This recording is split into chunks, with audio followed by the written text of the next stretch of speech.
Welcome to the Bahamas, and thank you for taking the Island Explorer Tour, powered by Tripoint Communications, where we create solutions. I'm Fernander, and taking you on this tour will be Ken, Keidra, Mackey, Joulle, Dawkins, and Captain Blah.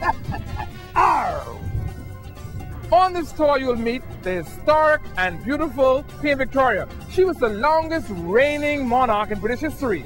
You'll also get to salute veterans of the war. And of course, you'll visit one of the oldest buildings in the Bahamas. It used to be a jail for pirates. Come along and let's explore our island. Are you aware that the name Bahamas comes from the Spanish word Bahama, meaning shallow waters? Now, of course, Christopher Columbus is credited with discovering the Bahamas, but did you know that it was Great Britain that colonized the Bahamas and made it a part of the British Empire? If this is your first time to the Bahamas, you're probably wondering about this statue. Who is this lady carrying an orb and scepter in her marble robes of state, crown on head, and seated in a great chair with two small lions guarding her on each side? You may also be wondering why this particular statue was placed here. This is the statue of Queen Victoria, which was sculptured by John Adams Acton from the finest Carrara marble. It was delivered to the Bahamas to commemorate Empire Day. Empire Day celebrates the Queen and the country. Unveiled on May 24, 1905, by Governor Sir William Grey Wilson, Queen Victoria's statue still sits as silent as stone for over 100 years, right here in Parliament Square on Bay Street. The Queen Victoria statue is surrounded by three large buildings. The most notable of the three is the Honorable House of Assembly to the Queen's left, and the Senate directly behind it. In these halls of Parliament, the Bahamas can boast of over 270 years of uninterrupted parliamentary democracy.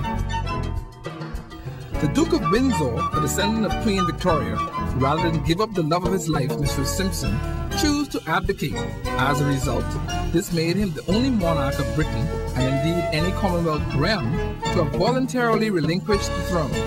He was moved to the Bahamas as governor and commander-in-chief.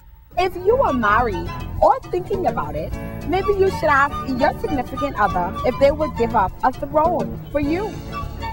Just imagine, here, from the stately upper porch of the Senate, with its balcony supported by tall columns, His Royal Highness Edward VIII had his first real view of Bahamians as they filled Bay Street.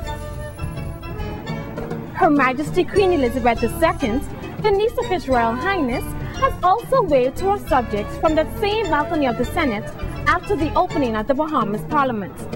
What makes Queen Victoria so important to history? Most importantly, slavery was abolished during her reign. Another reason is because she is associated with Britain's great age of industrial expansion, economic progress, and especially the establishment of the British Empire. At her death on the 22nd of January 1901, it was said that Britain had a worldwide empire on which the sun never set. Her reign, which lasted almost 64 years, was said to be the longest in British history. Thank you for taking the Island Explorer Tour, powered by Tripoint Communications, where we create solutions. Thank you to everyone that participated, including Ken, Keidra, Mackey, Joulle, Dawkins, and Captain Blah. Thanks again for taking the Island Explorer Tour. We hope to see you again real soon.